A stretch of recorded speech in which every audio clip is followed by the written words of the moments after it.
Сәлеметсіздер ме, құрметті көрермендер. Бүгін біз әлем симуляция ма, әлде шындық па деген тақырыпты қозғайтын боламыз. Егер біздің өміріміз симуляция болса ше, ал шындық біз бақылаған кезде ғана пайда болса. Алдымен гипотезадан бастайық. Біздің өмір сүріп жатқан әлеміміз симуляция болуы мүмкін бе, қалай ойлайсыздар? Кейбір ғылымдар мен философтар біздің әлемді шынайы емес деп тұжырымдайды. Мысалы, 2003 жылы Ник Простан трилемманы ұсынады. Және осы трилеммаға сүйене отырып, Илон Маск, егер біз симуляцияны оңай жасай алсақ, біздің шынайы өміріміз 1000-нан 1 ғана деп есептейді. Яғни оны қарапайым былай түсіндірсек болады, егер біз бір күнімізді, бір толық күнімізді өзіміз ойдан құрай алсақ, біз онда симуляцияда өмір сүріп жатырмыз. Мысалы, ойын ретінде алсақ, иә, ойын ретінде. Сонда біз компьютердің ішіндегі ойынның негізгі кейіпкерлеріміз, ондай болса біз симуляциядағы аватарларымыз деп алсақ болады. Онда біздің денеміз құрал, ал санамыз негізгі бақылаушы болып табылады. Мен солай түсініп отырмын. Қалай ойлайсыздар, егер адам бір күні виртуалды әлем жасай алса, біз ол әлемде бақылаушы боламыз ба, или жаратушы боламыз ба? Егер реалды виртуалдыны адам жасаса, біз жаратушы боламыз.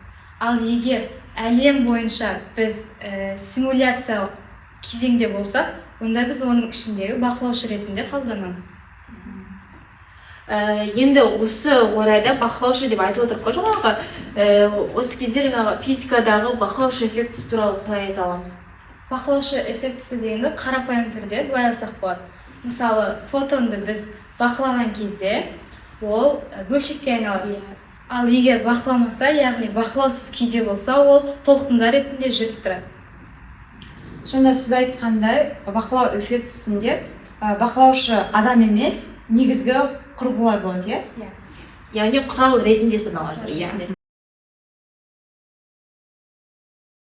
Психологияда мындай нәрсе бар. Біз неге көп назар аударсақ, соны көп көреміз. Біз өз шындығымызды өзіміз құрастырамыз деуге болады. Ал біз өз шындығымызды өзіміз құрастыратын болса, демек біздің өміріміз, алға қойған яғни армандарымызды қалай айта аламыз? Армандар жалпы ойдан құралған, ал ойды біз мидан шығарамыз. Мидың 3 қозғалысы бар, яғни альфа, бета және тета. Яғни осы біз тета күйі арқылы армандаймыз және қиялдаймыз. Яғни біздің армандарымыз мистика емес.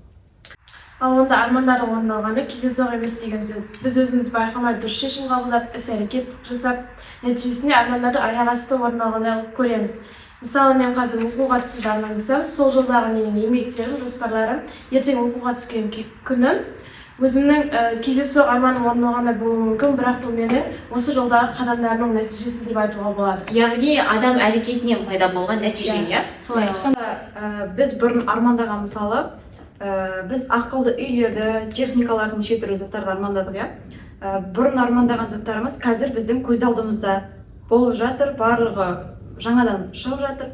Бұның барлығы сонда біздің армандарымыздың біртіндеп орындалғаны болып саналады, ал менің ойымша жалпы арман болатын оқиғаны ол тек алдын ала тек қана симуляциялау емес, бұл жерде негізі татылыс заң бар деп есептеймін. Яғни адам не нәрсені ойлайды, сол нәрсені өзіне тартады деп.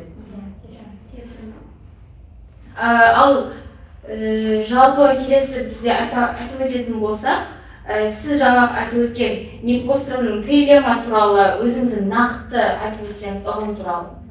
Бостромның жалпы 3 нақты тұжырымы бар. Біріншісі ол адамзат ешқашан супер технологияға жете алмайды.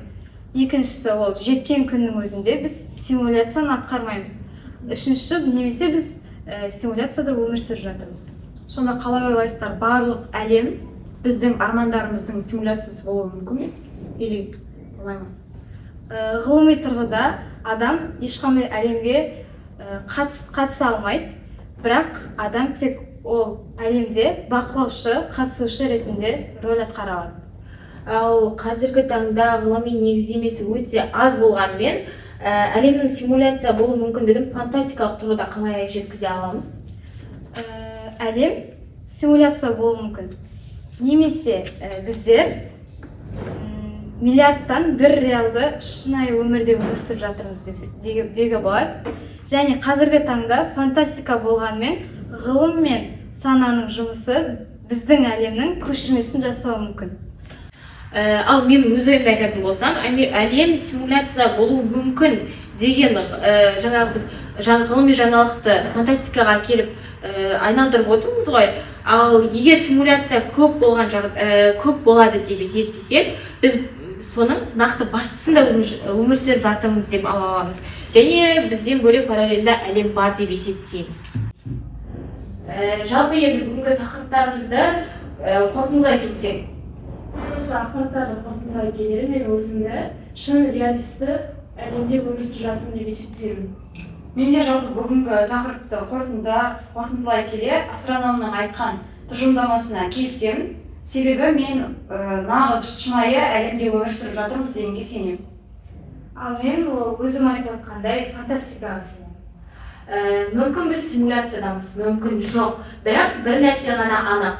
Біз қалай жоспарлаймыз, солай өмір сүреміз. Біз өз өміріміздің жасаушысымыз, ал әлемнің бақылаушысымыз. Бұл сұрақтың ғылыми жауабы нақты өзіңіздің қиялыңызға байланысты. Назарларыңызға рахмет, сау болыңыздар.